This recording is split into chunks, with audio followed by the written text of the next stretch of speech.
Assalamualaikum warahmatullahi wabarakatuh. Salam bahagia, Bapak Guru hebat.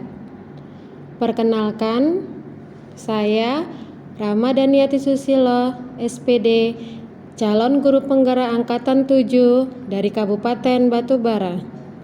Saya bertugas di SMK Swasta Tengku Amir Hamzah, Indrapura. Kali ini saya akan memaparkan aksi nyata modul 1.4 budaya positif. Pada aksi nyata modul 1.4 ini, saya akan mencoba menyebarkan pemahaman dan pengalaman penerapan budaya positif, khususnya pada keyakinan kelas dan segitiga restitusi. Latar belakang budaya positif bertujuan untuk menciptakan iklim pembelajaran positif di lingkungan sekolah. Hal yang mendasari saya melakukan aksi nyata ini adalah untuk mewujudkan murid dengan karakter profil pelajar Pancasila melalui penerapan budaya positif dengan membentuk keyakinan kelas. Keyakinan kelas berisi nilai-nilai kebajikan universal. Dengan melibatkan murid untuk membuat keyakinan kelas, diharapkan mereka termotivasi secara intrinsik untuk sadar dan bertanggung jawab melaksanakan keyakinan kelas, sehingga mereka paham bahwa keyakinan kelas tidak hanya untuk mereka sendiri, tapi juga orang lain. Tujuan aksi nyata: 1. Mewujudkan pembelajaran yang berpihak pada murid. 2.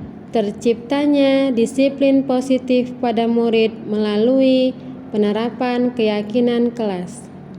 3. Terwujudnya suasana aman dan nyaman di kelas maupun di sekolah. 4. Menciptakan karakter disiplin positif pada murid yang nantinya akan mempengaruhi kepribadiannya baik di lingkungan sekolah maupun lingkungan masyarakat. Tolak ukur: 1. Murid mampu membuat keyakinan kelas sesuai dengan nilai-nilai Pancasila. Kedua, murid mampu menjalankan keyakinan kelas yang dibuat dan terjadi perubahan sikap disiplin murid kepada seluruh warga sekolah. Lini masa tindakan. Langkah-langkah tindakan: yang pertama, menghadap kepala sekolah, memaparkan tentang pentingnya penanaman budaya positif dan keyakinan kelas di sekolah.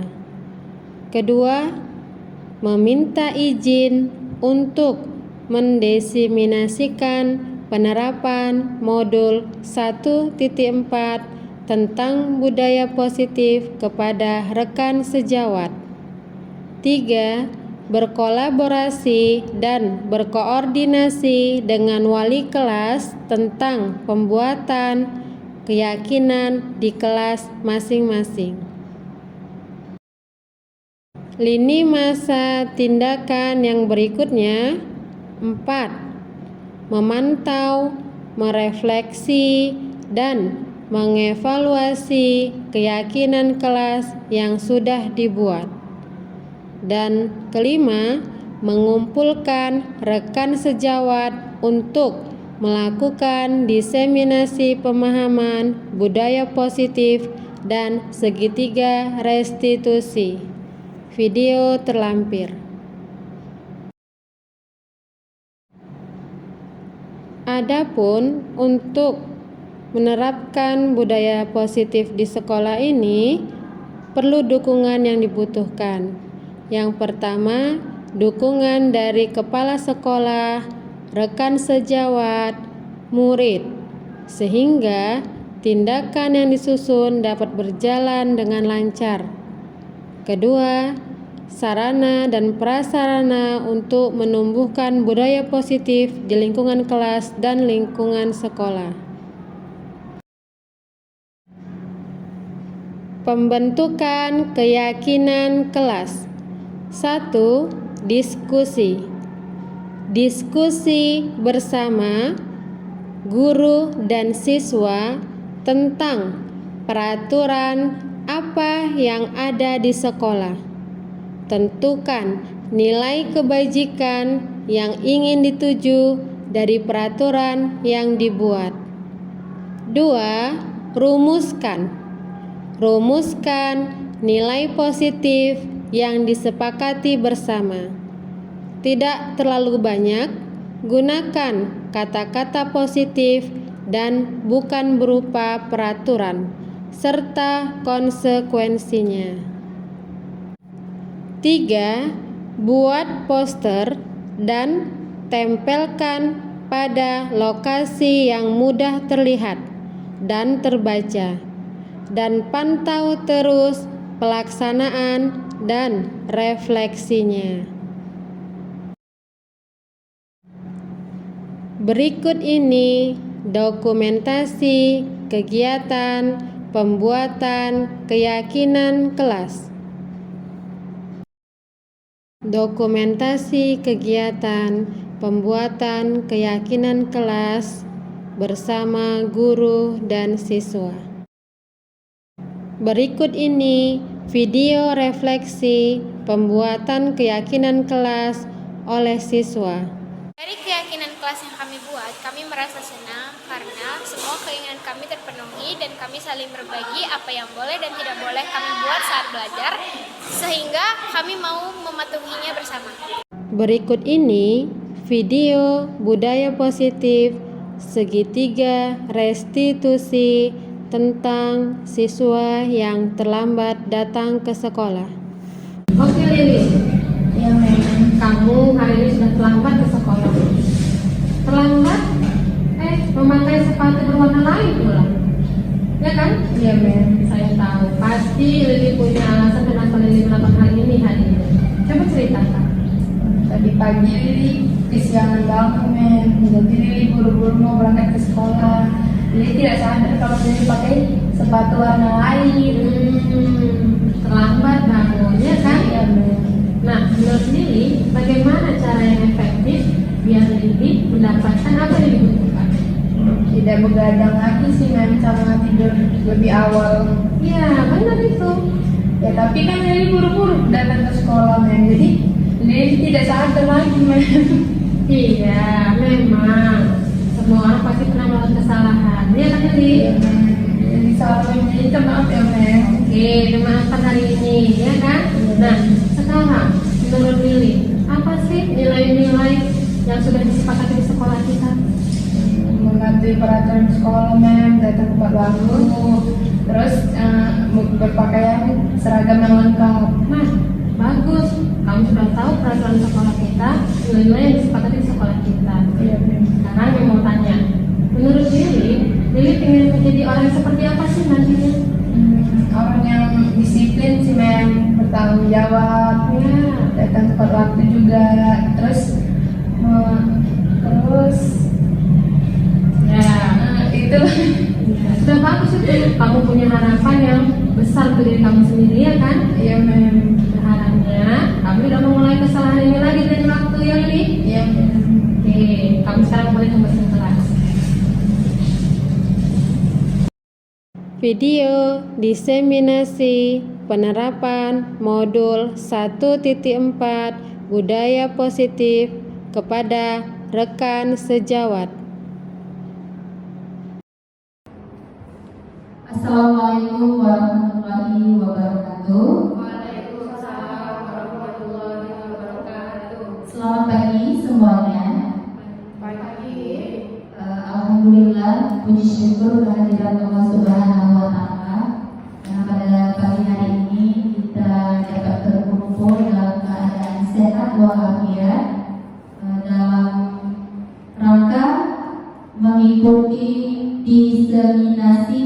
penerapan modul 1.4 budaya positif kepada rekan sejawat SMK Swasta Tengku Amir Hamzah Indrapura. Salawat dan salam kita hadirkan kepada baginda Muhammad Sallallahu Alaihi Wasallam. Semoga kita akan mendapatkan syafaatnya di yaumil mahsyar. Amin. Baiklah, rekan sejawat, untuk mempersingkat waktu, di sini kita akan memberikan waktu kepada pemateri kita menyampaikan apa yang selayaknya yang disampaikan. Lebih baiklah untuk waktu dan tempatnya kami persilakan. Ya, saya berdiri saja ya Bu ya. Assalamualaikum warahmatullahi wabarakatuh. Waalaikumsalam warahmatullahi wabarakatuh. Apa kabarnya Ibu hari ini? Baik. Alhamdulillah. Ya, ibu-ibu, perkenalkan saya Ramadhaniati Susilo, CGP Angkatan 7 dari Kabupaten Batubara. Di sini saya akan mencoba diseminasi penerapan modul 1.4 tentang budaya positif kepada rekan sejawat saya di SMK Swasta Tengku Amir Hamzah Indrapura. Oke, kita mulai ya, Ibu. Budaya positif. Menurut Ki Hajar Dewantara, budaya positif adalah nilai-nilai atau kebiasaan-kebiasaan di sekolah yang berpusat atau berpihak kepada peserta didik dalam rangka menumbuhkan mereka, mengembangkan mereka menjadi pribadi yang kritis, penuh hormat dan bertanggung jawab. Nah, budaya positif sebenarnya sudah berjalan di sekolah kita. Namun, apakah budaya positif itu sudah keluar dari diri peserta didik kita sendiri, atau karena peraturan yang dibuat sekolah, atau karena disuruh oleh gurunya? Nah, di sini saya akan mencoba menjelaskan sedikit bahwa budaya positif adalah budaya yang harus kita tanamkan kepada siswa, di mana itu berasal dari diri mereka sendiri, sehingga nanti menjadi budaya yang kemanapun mereka berada, dibawa kemana, itu akan menjadi budaya positif bagi mereka.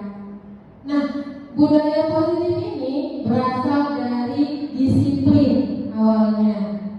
Nah, kemudian disiplin itu diikuti dengan lingkungan yang positif. Inilah yang coba kita akan terapkan di sekolah kita, SMK Swasta Tengku Amir Hamzah Indrapura.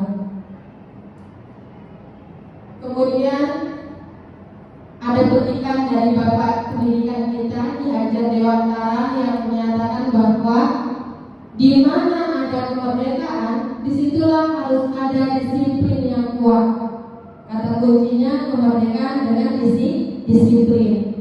Sungguh pun disiplin itu bersifat self-disiplin, yaitu kita sendiri yang mewajibkannya dengan sekeras-kerasnya, tetapi itu sama saja. Sebab jikalau kita tidak cakap melakukan self-disiplin, wajiblah penguasa lain mendisiplinkan diri kita. Dan peraturan demikian itu haruslah ada dalam suasana yang merdeka. Nah, jadi Ki Hajar Dewantara mengatakan bahwa ada namanya self-disiplin, disiplin yang berasal dari dalam diri kita sendiri. Nah, disiplin itu kalau tidak kita bisa mengontrolnya, mengendalikannya, maka disiplin luarlah yang menguasai kita. Itu ya Bu ya. Nah, kemudian apa itu definisi merdeka? Menurut Ki Hajar Dewantara, merdeka itu artinya tidak hanya terlepas dari perintah, tetapi juga cakap buat pemerintah diri sendiri.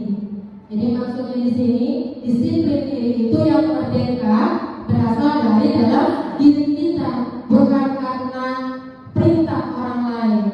Itulah dia disiplin diri yang positif. Kemudian untuk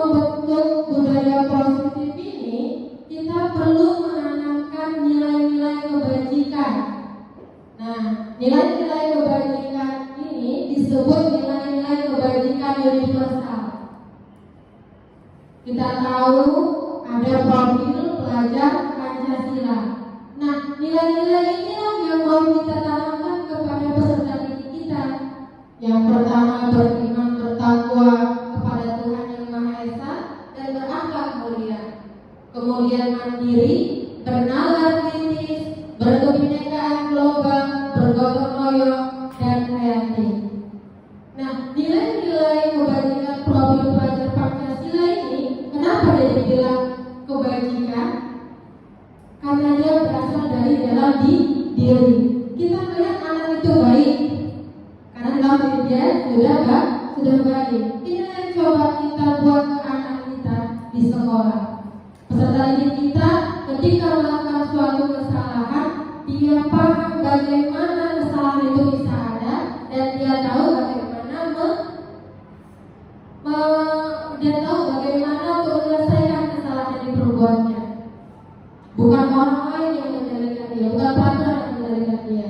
Nah, disinilah bersifat universal karena dia lintas bahasa. Siapa saja dari suku manapun, dari agama manapun, latar belakang manapun bisa melakukan profil pelajar Pancasila ini. Itulah dia universal untuk seluruh agama, seluruh suku, ras, dan latar belakang apapun. Inilah yang coba kita tanamkan ke siswa kita di SMK Swasta Kabupaten Jayapura. Kemudian untuk memahami budaya positif yang tadi ditanamkan dari dalam diri peserta didik, perlu adanya teori motivasi, hukuman dan penghargaan, dan restitusi. Apa itu motivasi? Dian Golden dalam bukunya Restructuring School Discipline menyatakan ada 3 motivasi perilaku manusia. Motivasi itu kan keinginan kita. Ada 3 keinginan manusia dalam diri manusia itu sendiri. Pertama, apa motivasi dalam dirinya? Untuk menghindari ketidaknyamanan atau hukuman. Seseorang tidak mau melanggar peraturan, apa alasannya? Biar supaya menghindari ketidaknyamanan atau menghindari hukuman, kan itu kan? Supaya nggak dihukum berlari lapangan, ya kan? Dia lakukanlah peraturan itu. Itulah maksudnya. Yang pertama itu tadi menghindari ketidaknyamanan atau menghindari hukuman, makanya dilakukannya itu. Yang kedua, mendapatkan imbalan atau penghargaan dari orang lain. Nah, motivasi seseorang berbuat itu, mematuhi peraturan itu atau mengikuti peraturan yang ada itu karena dia mendapatkan imbalan ataupun penghargaan dari orang lain. Itu motivasinya. Nah, yang ketiga apa? Menjadi orang yang mereka inginkan dan menghargai diri sendiri dengan nilai-nilai yang mereka percayai. Nah, ini 3 motivasi dalam kita membuat suatu perbuatan.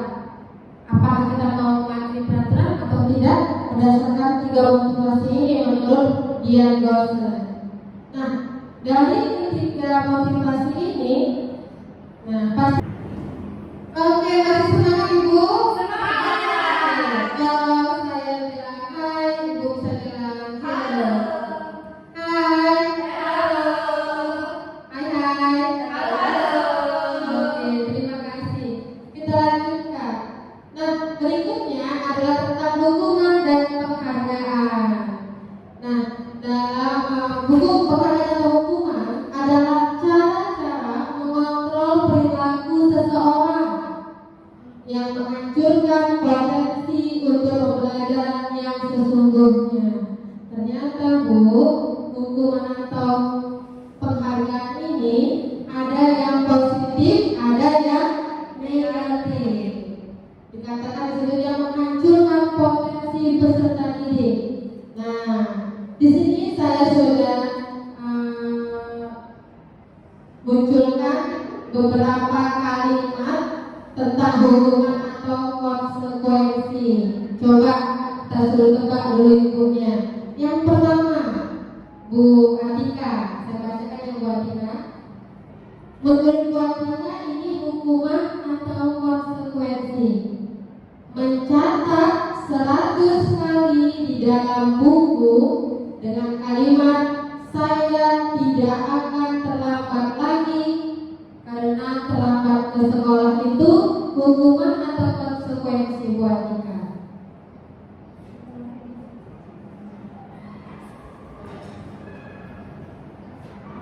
Baik, terima kasih Bu Rama. Jadi menurut saya untuk mencatat 100 kali di dalam buku kalimat ini sebenarnya sebuah konsekuensi ya Bu ya. Ini menurut saya. Terima kasih Bu. Terima kasih buat Ika. Oke, Bu Maya. Kalian yang berikutnya Bu Maya.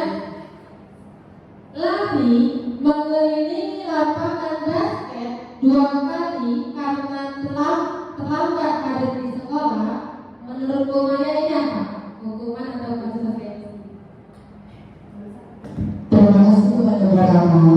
Menurut saya lari mengelilingi lapangan basket 2 kali itu termasuk dengan hukuman. Hukuman, oke. Terima kasih. Yuk kita lanjutkan. Ada Bu Nabila. Bu Nabila, membersihkan coretan yang dibuatnya di meja tulis. Menurut Ibu itu apa? Hukuman atau konsekuensi? Makasih Bu Rama. Kalau menurut saya membersihkan coretan yang dibuatnya di meja tulis itu adalah sebuah konsekuensi biar dia ada efek jerah juga, karena pun bisa juga jadi untuk menentukan tanggung jawab juga karena udah melakukan kesalahan. Oke, terima kasih Bu Nabila.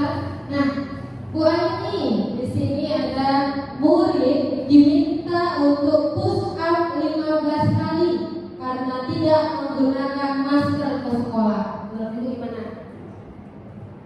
Oke, baik. Untuk pernyataan dari murid diminta push up 15 kali dikarenakan dia tidak menggunakan masker, ini adalah sebuah hukuman. Itu kalau menurut saya. Iya. Terima kasih ya Bu Aini. Nah, kemudian kembali lagi Bu Antika menggantikan kertas tugas teman yang dicoret-coret. Ya, baik Bu Rama. Jadi menurut saya menggantikan kertas tugas teman yang telah dicoret-coret ini merupakan konsekuensi ya Bu ya. Itu menurut saya ya Bu. Gak apa-apa Bu, keluarkan saja opininya ya kan. Bu Maya yang terakhir, berjemur di lapangan basket pukul 12 siang karena ngobrol dengan teman. Menurut Bu Maya konsekuensi atau hukuman? Baik, terima kasih Bu Rama. Untuk berjemur di lapangan basket pukul 12 siang itu menurut saya hukuman. Terima kasih kepada ibu-ibu rekan sejawat telah menjawabnya. Nah, di sini jelas ada perbedaan, ya Bu ya. Nah, hukuman dia bisa berbentuk fisik, bisa berbentuk verbal. Verbal itu ucapan, ya kan Bu. Nah, sementara konsekuensi dia sifatnya melibatkan peserta didik, melibatkan hukuman yang konsekuensi itu akibat dari yang dia lakukan, tapi melibatkan dia. Gitu. Menurut kamu, kalau kamu mencoret-coret tugas teman kamu, apa yang harus kamu lakukan? Nah, hukuman ataupun akibatnya berasal dari siswa itu sendiri. Dia yang berbuat, dia yang bertanggung jawab. Oke, Bu, terima kasih atas jawaban-jawabannya. Nah, kemudian penghargaan yang menghukum. Kita selama ini sudah memberikan penghargaan kepada siswa-siswa kita ya Bu ya. Namun ternyata penghargaan itu ada yang positif, ada yang negatif. Bagaimana yang negatif? Kalau yang negatif dikatakan penghargaan yang menghukum. Apa contohnya? Ranking. Oke. Kenapa dikatakan ranking? Oke, lanjut ya Ibu, kita masuk ke penghargaan menghukum. Penghargaan yang menghukum. Nah, di sini dicontohkan adalah sistem ranking. tahu di kelas ya ada yang 1, 2, 3 sampai jumlah siswa yang ada di kelas itu. Nah, dikatakan siswa rank itu adalah penghargaan yang menghukum. Memang benar, dia awalnya memberikan penghargaan kepada siswa yang berprestasi 1, 2, 3 sampai seterusnya. Namun, ketika siswa itu mendapatkan penghargaan, mulai dari 2 sampai yang terakhir, dia akan merasa dirinya dihukum karena belum bisa mendapatkan ranking 1 itu. Itulah dimaksudkan dengan penghargaan yang menghukum. Berarti dia ditempatkan di urutan terakhir gitu ya. Nah, sebaiknya bagaimana? Tidak perlu ada ranking di kelas kita. Kenapa? Tidak, karena setiap anak memiliki bakatnya masing-masing. Dia pandai olahraga, belum tentu dia pandai matematika. Dia pandai matematika, belum tentu dia pandai bahasa Inggris. Nah, disinilah seharusnya kita jeli dalam berpindah kepada anak murid kita di sekolah kita. Inilah yang dikatakan Ki Dewantara, pendidikan yang berpihak kepada murid. Artinya semua bakat minat yang ada dalam diri peserta didik kita hargai. Kalaupun kita ingin memberikan penghargaan, boleh, tapi usahakan semua mendapatkannya. Penghargaan itu tidak hanya berupa barang, ucapan juga penghargaan. Kamu berprestasi, kamu mantap dalam matematika, kamu hebat dalam olahraga, itu juga adalah penghargaan. Nah, itu dia contoh penghargaan yang menghukum. Kemudian dikatakan di sini, karena orang pada dasarnya tidak suka dikendalikan dalam jangka waktu lama, penghargaan akan terlihat sebagai hukuman. Ranking 1 sekalipun pasti ada beban mental pada dirinya. Dia harus mempertahankan ranking 1 itu di semester berikutnya. Inilah yang dikatakan anak jadi dikendalikan. Dia bertindak tidak sesuai dengan keinginan hati, tapi bertindak sesuai dengan apa yang ditujunya tadi. Penghargaan ranking 1 tadi. Nah, jika suatu penghargaan yang diharapkan, namun Anda tidak mendapatkannya, Anda akan merasa sedang dihukum. Melihat teman menghukum kamu, melihat teman gitu ya kan, dihargai atas prestasinya. Kita sepertinya yang tidak berprestasi itu kenapa ya tidak bisa? Kan? Nah, kemudian apa yang perlu di sini? Budaya positif untuk berpihak kepada siswa yang diperlukan apa? Motivasi dalam diri sendiri. Itulah yang disebut dengan intrinsik. Saat seorang anak belajar untuk pertama kali menggabungkan huruf-huruf dan kata-kata serta menyadari bahwa ia dapat membaca, timbul pijar di matanya dan senyuman di wajahnya. Anak tersebut begitu gembira bahwa ia telah mempelajari dan menguasai suatu keterampilan baru. Kesadaran akan kemampuannya bahwa dia sudah dapat membaca sesungguhnya sudah merupakan suatu penghargaan. Inilah disebut motivasi dalam diri. Ketika kita melakukan sesuatu dan kita bisa melakukannya, itu kita sudah mendapatkan penghargaan pada diri kita sendiri. Itu lebih senang kita merasakannya. Ya kan Bapak Ibu? Ya kan Bu? Itu dia. Jadi penghargaan yang diberikan kepada diri sendiri itu justru lebih berharga. Biarkan si anak melakukannya sendiri tanpa dikendalikan orang lain. Yang ketiga, dalam menciptakan suatu budaya positif di sekolah, kita perlu apa? Restitusi. Restitusi adalah proses menciptakan kondisi bagi murid untuk memperbaiki kesalahan mereka, sehingga mereka bisa kembali kepada kelompok mereka dengan karakter yang lebih kuat. Menurut dosen tahun 2004. Restitusi juga adalah proses kolaboratif yang mengajarkan murid untuk mencari solusi untuk masalah dan membantu murid berpikir tentang orang seperti apa yang mereka inginkan dan bagaimana mereka harus memperlakukan orang lain. Nah, inilah yang restitusi yang coba kita tanamkan di sekolah kita, memunculkan kesadaran dalam diri anak, apa yang diperbuatnya pasti ada akibatnya. Nah, bagaimana kita menyelesaikan akibat dari yang diperbuat itu?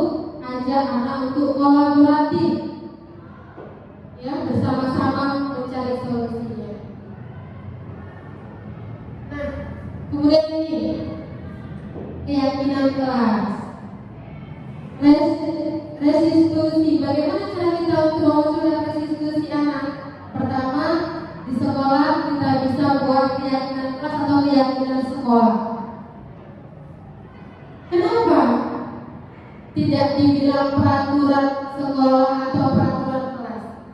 Kenapa dikatakan keyakinan kelas atau keyakinan sekolah?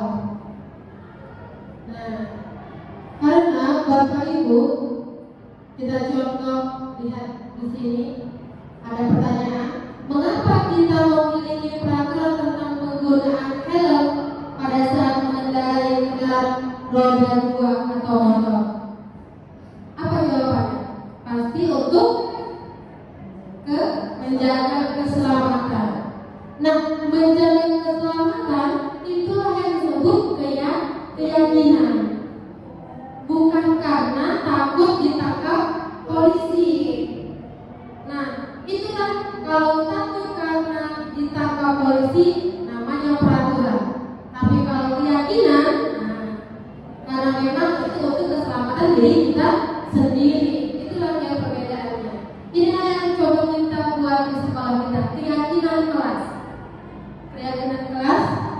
Kemudian dikatakan di sini keyakinan itu adalah lahir dari visi misi dan tujuan sebuah institusi atau sekolah. Dimulai dari keyakinan kelas. Kita lihat pada visi misi sekolah. Kita matchingkan dengan visi misi sekolah. Kemudian kita buat keyakinan kelas atau keyakinan sekolah berdasarkan visi misi itu. Nah, ini contoh keyakinan sekolah atau keyakinan kelas. Kita buat di sini. Contoh keyakinan kelas, selalu bersikap positif. Kemudian senantiasa menjadi diri terbaik. Bersikap positif artinya apapun yang orang lain lakukan tidak berpengaruh negatif pada diri saya. Kemudian senantiasa menjadi diri yang terbaik dengan memaksimalkan potensi yang ada dalam diri kita untuk membuat yang terbaik. Inilah keyakinan sekolah yang perlu contoh yang perlu kita buat di sekolah kita. Menjadi diri terbaik artinya kita menggunakan, memanfaatkan, memaksimalkan potensi kita untuk lebih baik. Kemudian percaya dan menghormati orang lain serta barang miliknya. Ini berhubungan dengan sosial, ya kan? Percaya dan menghormati orang lain. Bagaimana kita melihatnya kan? Menghormati orang lain ini memang sudah menjadi budaya positif yang harus kita kembangkan, tanamkan, dan terus kita lestarikan. Kemudian berkomitmen terhadap setiap tugas. Kita masing-masing punya tugas dengan jabatan, dengan beban atau kewajiban masing-masing. Mari kita laksanakan. Kemudian senantiasa membantu. Mari bersama-sama untuk mencapai prestasi. Bersama-sama mencapai prestasi. Bersama-sama untuk berdiskusi mencari solusi. Itu ya Bu ya. Nah, kira-kira ada tidak pertanyaan tentang keyakinan kelas ini? Ibu? Next, oke. Nah, berikutnya adalah kebutuhan dasar manusia. Untuk membangun lingkungan positif yang aman dan nyaman, yang selanjutnya menjadi budaya positif, kita perlu mengetahui apa sih kebutuhan dasar manusia. Kita ini membuat budaya positif, ya kan? Perlu lingkungan yang positif, yang nyaman, aman buat kita. Bagaimana supaya lingkungan itu muncul? Kita perlu memahami 5 dasar kebutuhan manusia. Karena kita hidup bersosial. Yang pertama, dasar kebutuhan manusia adalah kebutuhan bertahan hidup. Kebutuhan bertahan hidup. Oke. Kemudian ada kebutuhan kasih sayang dan rasa diterima oleh orang lain, ya kan? Kemudian ketiga, penguasaan, pengakuan bahwa aku bisa. Kemudian kebebasan apa? Menentukan pilihan. Kemudian kesenangan, sesuatu yang membuat diri kita senang, bahagia. Itu perlu buat kita. Itu dasar kebutuhan manusia. Kita perlu untuk bersenang-senang, kita perlu merdeka membuat pilihan, kita perlu pengakuan diri sendiri bahwa aku bisa, kita perlu kasih sayang diterima orang lain, kita perlu bertahan hidup. Ini kebutuhan dasar manusia. Nah, di sini ada suatu diskusi, ya, ada suatu pertanyaan. Siswa lain mengeluhkan Doni yang seringkali meminta bekal makan siang mereka dengan paksa. Jika Anda menghadapi situasi ini, apa yang akan Anda lakukan? Doni seringkali meminta bekal makan siang temannya secara paksa. Apa yang kita lakukan? Dengan melihat kelima kebutuhan dasar manusia ini, di mana Doni di poin pertama? Coba kebutuhan hidupnya. Yang ketiga ya, penguasaan. Semua 5 poin ini masuk ke dalam pertanyaan Doni ini. Kenapa dia butuh bertahan hidup? Dia lapar. Oke, wajib harus dong kan? Karena Doni merasa lapar, jadi dia itu kan bertahan hidup. Iya. Doni merasa lapar. Dia butuh bertahan hidup dengan cara makan. Makan. Itu dia. Jadi itulah namanya kebutuhan dasar manusia bertahan hidup. Dia butuh makan untuk bertahan hidup. Oke, kemudian yang kedua, kasih sayang atau rasa diterima. Nah, jika Doni berbuat seperti ini, apa yang akan dilakukan oleh guru? Selaku guru, benar tidak? Ketika Doni melakukan hal ini, meminta bekal makan siang secara paksa kepada teman, apa yang dilakukan guru?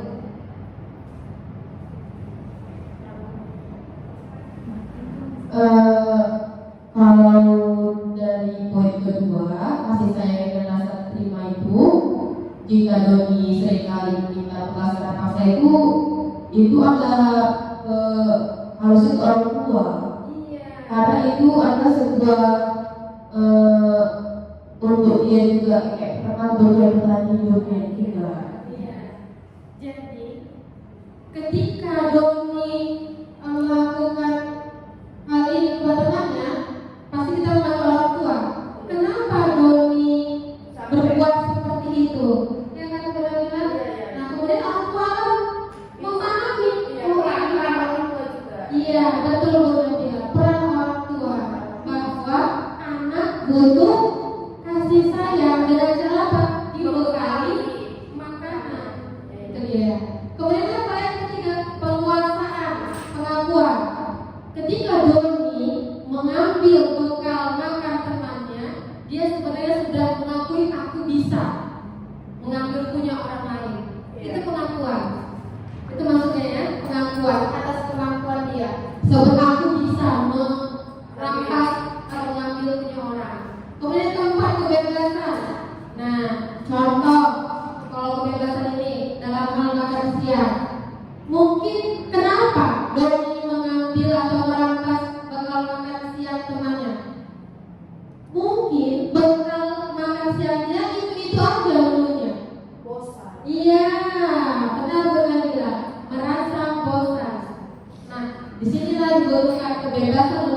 menentukan pilihan.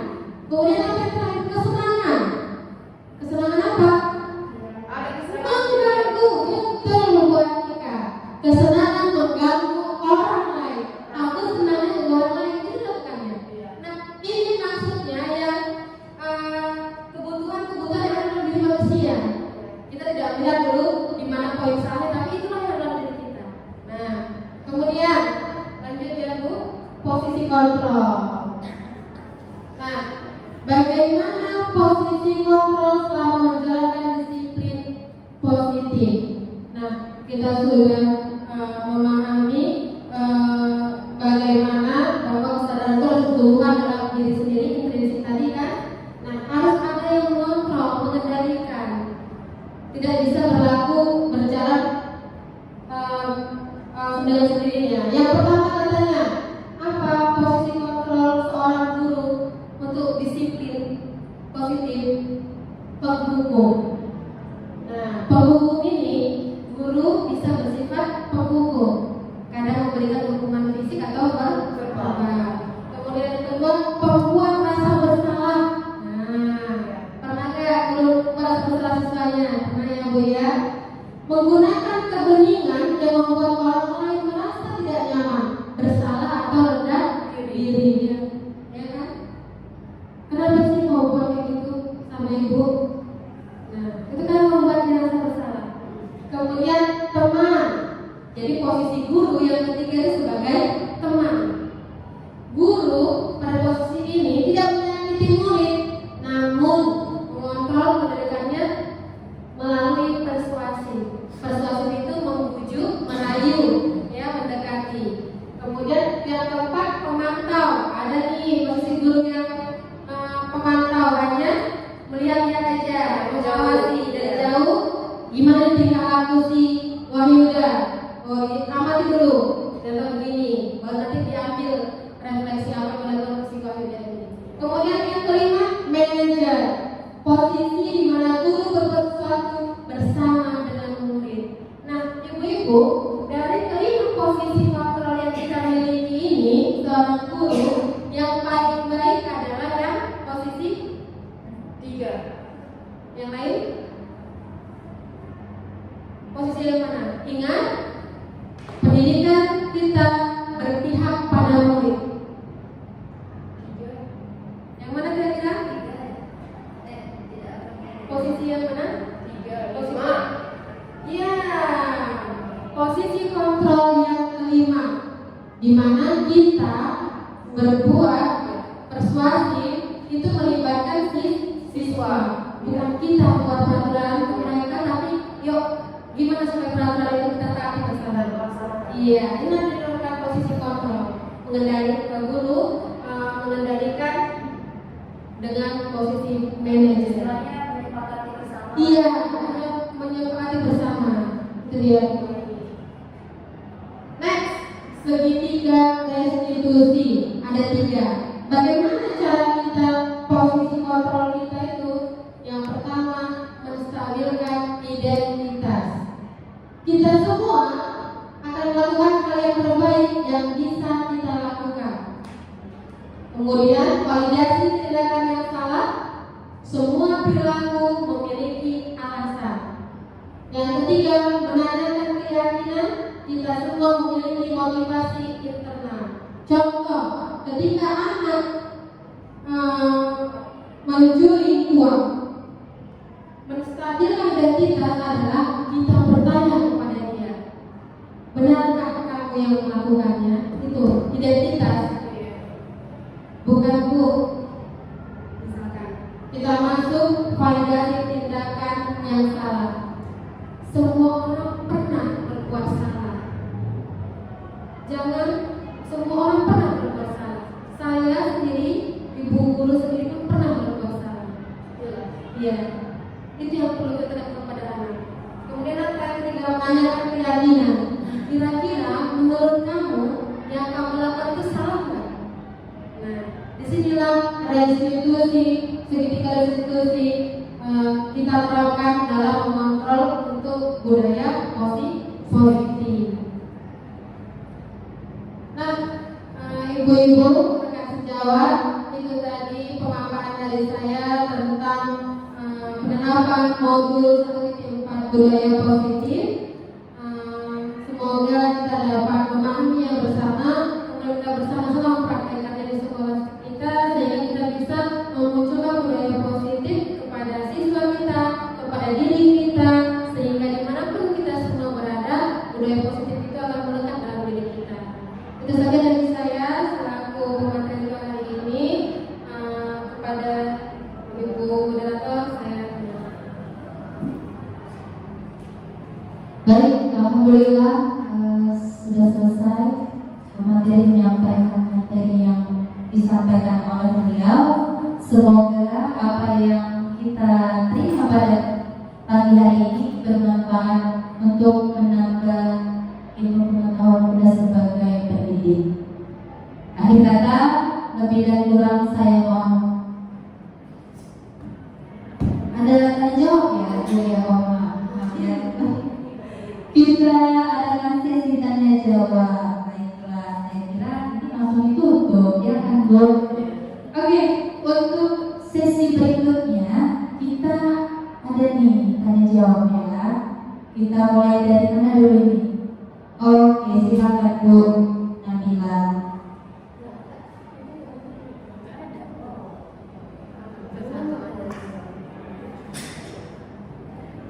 Assalamualaikum warahmatullahi wabarakatuh. Waalaikumsalam warahmatullahi wabarakatuh.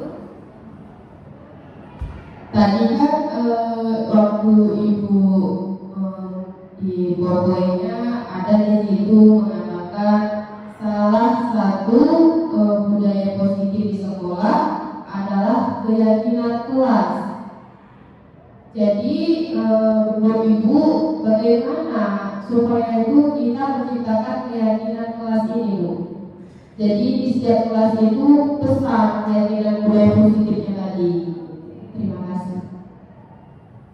Baiklah, untuk kita pematerian. Nah, jadi dengan berakhirnya pertanyaan dari Bu Nabila, maka berakhirlah acara kita pada hari ini.